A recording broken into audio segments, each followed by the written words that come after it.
السلام علیکم ورحمۃ اللہ وبرکاتہ۔ الحمد للہ رب العالمین والعاقبۃ للمتقین والصلاة والسلام علی سید الانبیاء والمرسلین، اما بعد فاعوذ باللہ من الشیطان الرجیم، بسم اللہ الرحمن الرحیم۔ ان یوم الفصل کان میقاتا یوم ينفخ في الصور فتأتون افواجا، صدق اللہ العظیم۔ پڑھے الصلاة والسلام علیک یا رسول اللہ، الصلاة والسلام علیک یا حبیب اللہ، الصلاة والسلام علیک یا نبی اللہ، وعلى آلک واصحابک یا نور اللہ، صلی اللہ تعالی علیہ وسلم۔ میرے پیارے آقا صلی اللہ علیہ وسلم کی پیارے دیوانوں، اللہ تعالیٰ نے جو نعمتیں عطا فرمائی، گزشتہ آپ نے ان نعمتوں کے حوالے سے سماعت کیا کہ اللہ تعالیٰ نے کتنی نعمتیں عطا فرمائی۔ آج قیامت اور قیامت میں اللہ کی بارگاہ میں حاضری، ان باتوں پر انشاءاللہ کچھ باتیں بتانے کی کوشش کروں گا۔ قرآن مقدس میں اللہ ارشاد فرماتا ہے، ان یوم الفصل کان میقاتا، بے شک فیصلے کا دن ٹھہرا ہوا وقت ہے۔ یوم ینفخ فی الصور فتأتون افواجا، جس دن سور پھونکا جائے گا تو تم چلے آؤ گے فوجوں کی فوجیں۔ ان دونوں چیزوں کے حوالے سے آج سماعت کریں کہ فیصلے کا دن اور پھر سور پھونکا جائے گا تو فوجوں کی فوجیں چلی آئیں گے، اس سے مراد بھی کیا ہے؟ دیکھیں، اس سورہ مبارکہ کے شروع میں اللہ تعالیٰ نے جو فرمایا عن النبأ العظیم، عظیم خبر کا ذکر فرمایا، بڑی خبر کا ذکر فرمایا تھا، تو اس سے مراد حیات بعد الموت ہے، یعنی مرنے کے بعد زندہ رہنا، اس کی متعلق خبر تھی۔ پھر اللہ تبارک و تعالیٰ نے 10 آیتیں سورہ نبا کے اندر آیت نمبر 6 سے آیت نمبر 16 تک حیات بعد الموت پر دلائل پیش فرمائے کہ اللہ تعالیٰ نے زمین کو فرش بنایا، پہاڑوں کو میخیں بنایا، لوگوں کو جوڑا جوڑا پیدا کیا، نیند کو راحت، رات کو پردہ پوش اور دن کو معاش بنایا، اور اس طریقے سے 10 آیتوں میں اللہ تعالیٰ نے ان نعمتوں کا تذکرہ فرمایا۔ اور پھر اس کے بعد ان 10 چیزوں کو پیدا کرنا یہ اس بات کی دلیل ہے کہ اس کو ساری کائنات کا علم ہے اور وہ ان کی تخلیق پر قادر ہے، بس وہ عالم اور قادر ہے اور واجب ہے، کیونکہ ممکن تو خود اپنی تخلیق میں محتاج ہے، اور جب وہ واجب ہے تو ضروری ہوگا کہ وہ واحد ہو، ایک ہو، کیونکہ تعدد یہ بھی محال ہے۔ اور جب وہ اس تمام کائنات کو ابتداءً پیدا کرنے پر قادر ہے تو پھر اس کائنات کو فنا کرنے کے بعد دوبارہ پیدا کرنے پر بھی قادر ہے۔ جب کچھ نہ تھا تو اس نے پیدا کیا، تو اب تو ساری چیزیں ہیں، اس کو فنا کرنے پر بھی اللہ تبارک و تعالیٰ قادر ہے۔ اس آیت مبارکہ میں فرمایا بے شک فیصلے کا دن مقرر شدہ وقت ہے، تو اس کا معنی ہے کہ اللہ تبارک و تعالیٰ، یہ دن اللہ تعالیٰ کی تقدیر میں ہے۔ قیامت کا جو دن اللہ تعالیٰ نے پہلے سے ایک دن مقرر فرما دیا ہے جس میں قیامت قائم ہونا ہے، یہ پہلے سے اللہ تعالیٰ نے اس کو مقرر فرما دیا ہے۔ اس دن تمام لوگ ختم کر دیے جائیں گے، ان کے اعمال بھی منقطع ہو جائیں گے، اعمال بھی پورا بالکل ختم ہو جائے گا۔ پھر ایک اور دن مقرر فرما دیا جس میں سور پھونکا جائے گا، یوم ینفخ فی الصور جو فرمائے گا، سور پھونکا جائے گا تو تمام مردہ لوگ زندہ ہو جائیں گے۔ جب سور پھونکا جائے گا تمام مردہ زندہ ہو جائیں گے، اور بے ہوش تھے وہ ہوش میں آ جائیں گے۔ پھر سب لوگوں کو جمع کر کے ان کا حساب لیا جائے گا، نیکوں کو ثواب دیا جائے گا اور بدوں کو جو ہے اللہ تبارک و تعالیٰ عذاب دے گا۔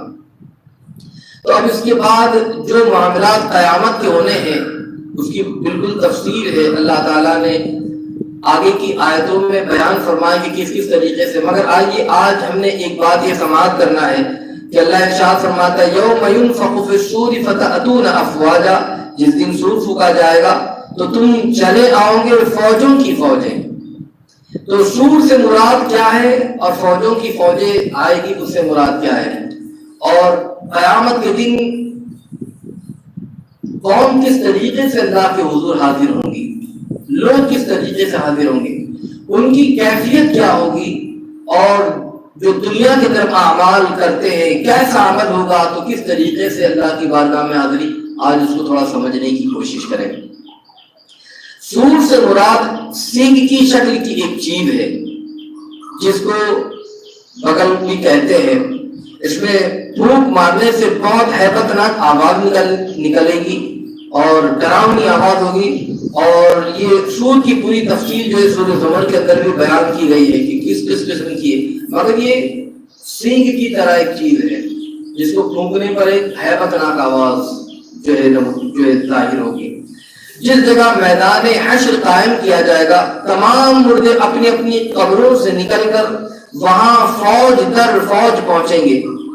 سارے لوگ دنیا میں جہاں کہیں بھی ہوں گے، پوری دنیا سے سارے مردے اٹھیں گے اور اپنی اپنی قبروں سے نکل کر جس جگہ میدان حشر قائم ہے، قیامت جس جگہ قائم ہونی ہے، سارے لوگ وہاں پر پہنچیں گے. عطا نے کہا کہ ہر نبی اپنی امت کے ساتھ آئیں گے، ہر نبی اپنی امت کو لے کر آئیں گے. اللہ ارشاد فرماتا ہے سورہ بنی اسرائیل میں، یوم ندعو کل اناس بامامہم، جس دن ہم ہر جماعت کو اس کے امام کے ساتھ بلائیں گے. تو اس آیت کریمہ کی تفسیر میں مفسرین نے بغیر سند کی ایک حدیث کو ذکر کی ہے. اس حدیث کو بھی آپ سماعت کر لیں تاکہ پتہ چل جائے اور عبرت بھی مل جائے. اس حدیث مبارکہ میں ہمارے لیے عبرت بھی ہے. آج ہم اپنی زندگی کس طریقے سے گزار رہے ہیں، یاد رکھو قیامت کے دن اللہ کی بارگاہ میں حاضر ہونا ہے. حضرت معاذ رضی اللہ تعالی نے رسول اللہ صلی اللہ علیہ وسلم سے اس آیت کے متعلق سوال کیا، یوم ندعو کل اناس بامامہم، جس دن ہماری جماعت کو اس کے امام کے ساتھ بلائیں گے. تو جب اس آیت کے متعلق سوال کیا تو رسول اللہ صلی اللہ علیہ وسلم نے ارشاد فرمایا، جس کا مفہوم ہے، اے معاذ تم نے بہت بڑی چیز کے متعلق سوال کر دیا، بہت بڑی چیز کے متعلق تم نے سوال کیا. پھر آپ نے آپ کی آنکھوں میں آنسو بہنے لگ گئے، رونے لگے میرے آقا علیہ السلام. پھر فرمایا میری امت سے 10 قسم کے لوگوں کا حشر کیا جائے گا. اور پھر اب ان لوگوں کے حوالے سے حضور بیان فرما رہے ہیں کہ جب لوگ حاضر ہوں گے تو کس طریقے کے، حضور اپنی امت کے حوالے سے بیان کر رہے ہیں کہ کس طریقے سے حاضر ہوں گے. فرماتے کہ بعض لوگ بندروں کی صورت میں ہوں گے، بعض لوگ خنزیر کی صورت میں ہوں گے، بعض لوگ منہ کے بل اونڈے گھسیٹ کر آ رہے ہوں گے، بعض لوگ اندھے ہوں گے، بعض بہرے اور گونگے ہوں گے، بعض لوگوں کی زبانیں ان کے سینوں تک لٹک رہی ہوں گی، اتنی لمبی زبان ہو گئی ہوگی، اور ان کے منہوں سے قہ بہ رہا ہوگا، جو دھوپ وغیرہ جو رال ٹپکتا ہے وہ اس طریقے سے قہ بہ رہا ہوگا، جس سے تمام اہل محشر گن کریں گے. اگر ایسے کوئی بندہ آ جائے جس کے منہ سے رال ٹپک رہی ہو، دھوپ بہ رہا ہو، تو لوگ گن کرتے، تو وہاں پر آئیں گے، اہل محشر ان سے گن کریں گے.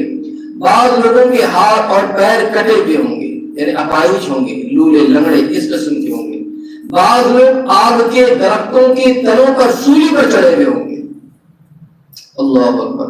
بعض لوگوں سے مردار سے بھی زیادہ بری بدبو آ رہی ہوں گی، اتنی بری بدبو آ رہی ہوگی جیسے مردار کی آتی، بلکہ اس سے بھی زیادہ. اور بعض لوگ تیل جو ہے کہ جبے پہنے ہوں گے، تیل کے جبے پہنے ہوئے ہوں گے جو ان کے بدن سے ایک دم چپکا ہوا ہوگا، لگ جائے تیل وغیرہ تو بدن پر جس طریقے سے چپک جاتا ہے، اس قسم کے لوگ. یہ حضور علیہ السلام نے اس روایت کو، حضور علیہ السلام نے جب اس بات کو بیان فرمایا آنکھوں سے اشک جاری تھے. قیامت کے دن جو حالات ہوں گے، اب میں نے جو ذکر کیا کہ بعض لوگ اندھے کی طرح، کوئی اپاہج، کوئی بدبودار، کوئی رال ٹپکنے والا، کوئی درخت پر، اس کی وجہ کیا ہے؟ وجہ میرا آقا علیہ السلام بیان فرما رہے ہیں کہ یہ لوگ ایسا کیوں آئیں گے. اس کو غور سے سماعت کریں، اور بڑی عبرتناک چیز بھی ہے. اب دیکھیے سب سے پہلی چیز جو بیان کی، بندروں کی طرح بعض لوگ آئیں گے. وہ لوگ کون ہوں گے؟ تو وہ لوگ جو بندروں کی صورت میں ہوں گے وہ چغل خور ہوں گے. یعنی دنیا میں چغل خوری کیا کرتے تھے، یہاں کی وہاں لگانا، وہاں کی یہاں لگانا. جو چغل خوری کرتے تھے، فرمایا کہ وہ لوگ قیامت کے دن آئیں گے تو ان کی صورت بندروں کی طرح کر دی جائے گی. اللہ اکبر. جو لوگ خنزیروں کی صورت میں آئیں گے تو ان کے بارے بتاتے ہیں کہ وہ لوگ حرام کھانے والے ہوں گے. اللہ اکبر. جو حرام کھانے والے ہوں گے ان کی شکل قیامت کے دن خنزیر کی طرح کر دی جائے گی. وہ لوگ جو منہ کے بل چل رہے ہوں گے, یعنی گھسیٹ گھسیٹ کر لایا جائے گا, اونھے منہ کو لایا جائے گا, وہ لوگ سود خور ہوں گے. جو سود کا کام کرنے والے, سود کھانے والے وہ لوگ ہوں گے کہ جن کو منہ کے بل گھسیٹ کر لایا جا رہا ہوگا. اور جو لوگ اونھے ہوں گے وہ ظالمانہ فیصلہ کرنے والے ہوں گے, یعنی جن کو اللہ نے کچھ عہدہ دیا ہے, مرتبہ دیا ہے, فیصلہ کرتے ہیں. اب وہ فیصلہ انصاف کے ساتھ نہیں, چہرہ دیکھ کر فیصلہ کر دیا, ظالمانہ فیصلہ کر دیا, ان کو اونھے منہ قیامت کے دن لایا جائے گا. اور فرمایا گیا کہ جو بہرے اور گونگے ہوں گے یہ وہ لوگ ہوں گے کہ وہ اپنے اعمال پر اترانے والے ہوں گے, اپنے اعمال پر اترائیں گے, گھمنڈ کریں گے, غرور کریں گے. وہ لوگ ہوں گے کہ جو بہرے اور گونگے ہوں گے اور جن کی زبانیں لٹکی بھی ہوں گی. یہ وہ لوگ ہوں گے, اللہ اکبر, کہ یہ وہ علماء اور واعظین ہوں گے جو اپنے قول کے خلاف عمل کریں گے. کہتے کچھ اور ہوں گے اور کرتے کچھ اور ہوں گے. اللہ اکبر. اللہ تعالیٰ محفوظ فرمائے. اور جو جن لوگوں کے ہاتھ اور پیر کٹے ہوئے ہوں گے یہ وہ لوگ ہوں گے جو اپنے پڑوسیوں کو ستاتے ہوں گے. اور جن لوگوں کو آگ کے درختوں پر سولی دی جائے گی, سولی دی ہوئی ہوگی, یہ وہ سپاہی ہوں گے جو لوگوں کو ظلماً حاکم کے پاس لے کر جاتے ہوں گے. اور جن لوگوں سے جن سے مردار جیسی سخت اور زیادہ بدبو آ رہی ہوگی یہ وہ لوگ ہوں گے جو اپنی لذتوں اور اپنی شہوتوں کی اتباع کریں گے, یعنی ان کی پیروی کریں گے, شہوتوں کی پیروی کریں گے, اور اپنے مالوں میں سے اللہ کے حقوق ادا نہیں کریں گے. اور جو لوگ تیل کے جبے پہنے ہوئے ہوں گے یہ وہ لوگ ہوں گے جو فخر اور تکبر کرنے والے ہوں گے. تو آپ دیکھیں کہ کس طریقے کے یہ لوگ کہ جن کو دردناک عذاب دیا جائے گا. اور اللہ کی بارگاہ میں جو فوج در فوج آئیں گے تو کیفیت یہ ہوگی, حالت یہ ہوگی کہ اس طریقے سے اللہ تبارک و تعالیٰ کی بارگاہ میں حاضر ہوں گے کہ ان کے لیے سخت عذاب ہوگا, اور اس طریقے سے اللہ کے حضور حاضر آئیں گے. پھر اللہ تبارک و تعالیٰ نے قرآن مقدس میں آگے ارشاد فرمایا وفتحت السماء فکانت ابوابا, اور آسمان کھولا جائے گا کہ دروازے ہوں گے, ہو جائیں گے. آسمان کھولا جائے گا کہ دروازے ہو جائیں گے. تو اب آسمان کو کھولا جائے گا, اس سے مراد کیا ہے؟ کیا آسمان پھٹ جائے گا یا آسمان کے دروازے ہیں یا کس طریقے کے معاملات ہیں؟ تو اللہ تبارک و تعالیٰ نے جو اس کے حوالے سے جو ارشاد فرمایا کہ آسمان کھولا جائے گا اور دروازے ہو جائیں گے, تو اس آیت کا معنی ہے کہ فرشتوں کے نزول کے لیے آسمان کے دروازے بن جائیں گے, فرشتے نازل ہوں گے, آسمان کے دروازے بن جائیں گے. اللہ ارشاد فرماتا ہے سورہ فرقان میں ایک جگہ پر اللہ نے فرمایا وَيَوْمَ تَشَقَّقُ السَّمَاءُ بِالْغَمَامِ وَنُزِّلَ الْمَلَائِكَةُ تَنزِيلًا, جس دن آسمان بادل سمیت پھٹ جائے گا اور فرشتوں کو لگاتار اتارا جائے گا. اللہ نے ایک مقام پر فرمایا. تو ایک قول یہ کہ آسمان ٹکڑے ٹکڑے ہو جائے گا اور دروازوں کی مثل ہو جائے گا, اور ایک قول یہ بھی بیان کیا گیا کہ دروازوں سے مراد آسمان کے راستے ہیں. یعنی ایک قول یہ کہ آسمان بکھر جائے گا اور اس میں دروازے بن جائیں گے, اور ایک قول یہ بھی بیان کیا گیا کہ ہر شخص کے لیے آسمان میں دو دروازے ہیں. ایک دروازہ تو یہ کہ اس کے نیک اعمال اللہ تبارک و تعالیٰ کی بارگاہ میں لے جاتے ہیں, ایک دروازہ تو وہ, اور دوسرا دروازہ کہ آسمان کے اس دروازے سے اس کا رزق اترتا ہے. یہ دو دروازے ہیں انسان کے. اور جب قیامت قائم ہوگی تو آسمان کے دروازے کھول دیے جائیں گے, اور آسمان کے دروازوں کا حدیث مبارکہ میں ذکر بھی ملتا ہے کہ آسمان میں دروازے ہیں, آسمان میں دروازے ہیں. یہ حدیث مبارکہ میں اس کا ذکر بھی ملتا ہے. تو جو دروازے کھول دیے جائیں گے, جیسے شب معراج کی حدیث مبارکہ آپ نے سماعت کی ہوں گی, تو جس کا مفہوم بتاؤ کہ پھر ہم جو ہے وہ آسمان کی طرف لے جائے گا. جو حدیث مبارکہ ہے معراج کی, فرمایا گیا کہ حضور علیہ السلام نے فرمایا کہ ہم کو آسمانوں کی طرف لے جایا گیا. حضرت جبرائیل نے دروازہ کھٹکھٹایا, آپ نے سنا ہوگا, تو پوچھا کون؟ تو انہوں نے کہا کہ میں جبرائیل ہوں.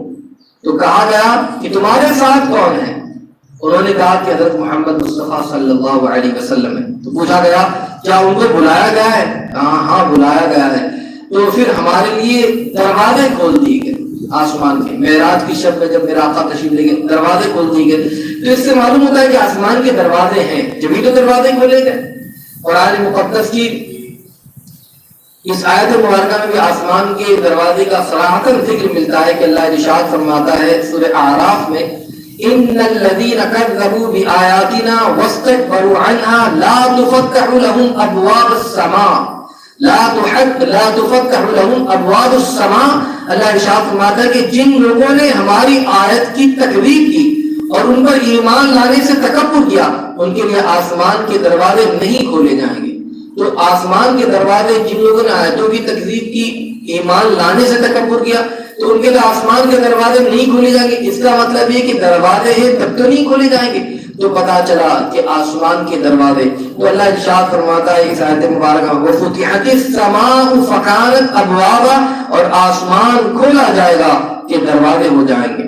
تو اب اس کے بعد اللہ تبارک و تعالی آگے ارشاد فرماتا ہے وسجرت الجبال فكانت سرابا, اور پہاڑ چلائے جائیں گے کہ ہو جائیں گے جیسے چمکتا ریتا دور سے پانی کا دھوکا دیتا. اللہ ارشاد فرماتا ہے. تو اب پہاڑ کس طریقے سے ہو جائیں گے اور پہاڑ کے حوالے سے کہ پہاڑ کس طریقے سے